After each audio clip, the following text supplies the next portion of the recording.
Welcome to this episode. Of just content, why not? Started with a silent moment. Today the mood is very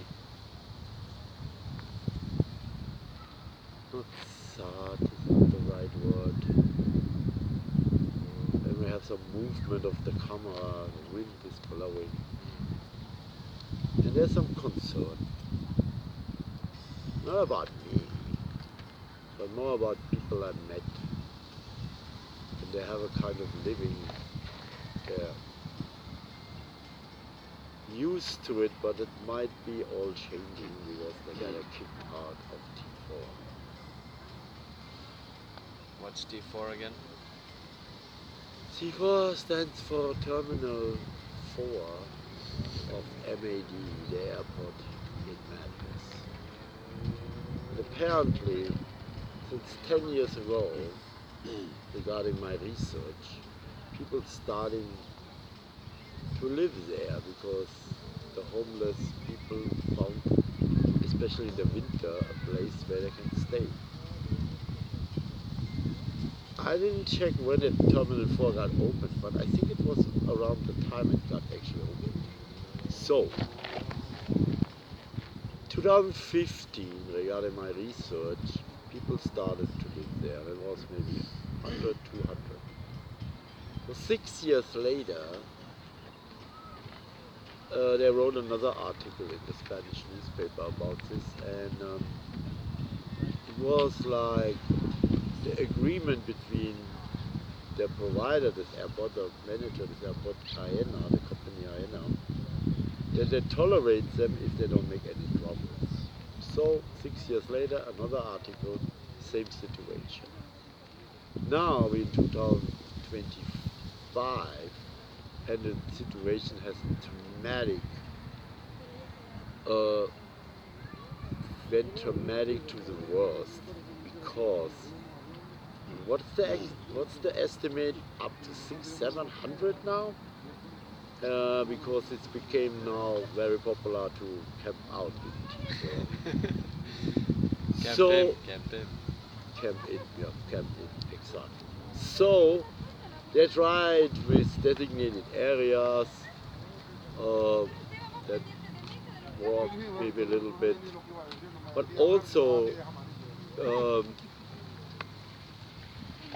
they started to harass actually people, waking them up early in the morning under the excuse they have to be cleaned, waking them up middle in the night under the excuse they have to be cleaned.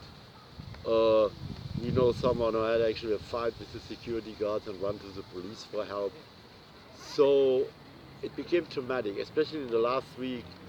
There was one case where someone had an overdose of drugs and they was rescued, and then a couple of weeks ago also someone died of overdose. But apparently this was not a person who was known to the resident community. Otherwise I was witness also of people talking, like our friend Victor with someone else, and then suddenly the police got involved, but not only one police municipal, and then also police national. And again, they had a talk, and then they showed up and traumatized the whole situation, and I was witnessing this. And the crazy stuff is now, I did it also, that I walked around and made some videos, but now other people doing the same thing. So, and we have a YouTuber who has a YouTube show like us, who made that as a topic, and he faked actually, we don't have the 100% proof, but it looks like he faked that he found someone laying bloody on the floor. I was there a long time, never have seen any people bloody on the floor, and if there would be attention of medical aid. So that was a faked, a staged scenario. So that's what this guy did. And also newspapers in Germany and in Spain writing about the situation. My research also said that AENA and the government of the city of Madrid blaming each other, and the government of the city of Madrid asking for more time, but AENA takes now his stormtroopers slash security companies and harass people. So that's my report in verbal on the situation. Can you add something to it? No? So then I will almost close this topic, but It's episode 46, my I believe, by the way. my concern are not to the people like us who have means to come out and in, but my concern is to the people who are actually staying there all day long, because they don't have another life. Why don't you say what are the rumors of what's gonna happen there? They're gonna kick them out. I mean, that's no, the in rule. tomorrow or a few days. Yes, later. tomorrow. Okay, that's another situation. Thanks for bringing this up. This is like the main thing, I think. Camp the Samur Madrid, the agency who takes care of social and created camps for the winter to take homeless people out of the cold and put them in warm places. So they're closing these camps tomorrow. So AENA is totally afraid that all these people now coming to T4 or maybe even the other terminals. Which are supposed to be hundreds and hundreds. Yes, we don't know exactly the number, but you was in one of the camps.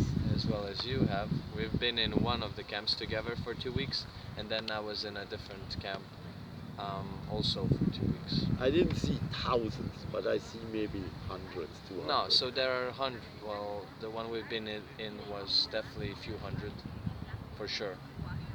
And then the one I was in was 130 something. And then there are more of them. That's More not- camps. That's not confirmed, but it could be. Yeah, that definitely is.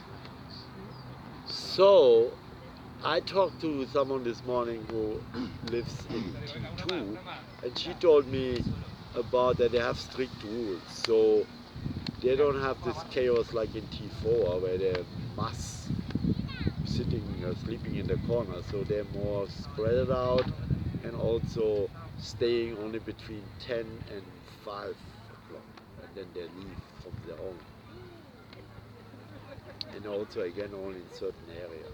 And I just remembered that Yeah, remember when we went there? I just remembered that I think I have one video. What video? Still one video on the camera. No, I think I have one video on the files. So this is the second video. Alright, well, let me make it short. So it's just the airport situation. Thank you for joining and bye bye. Love you all.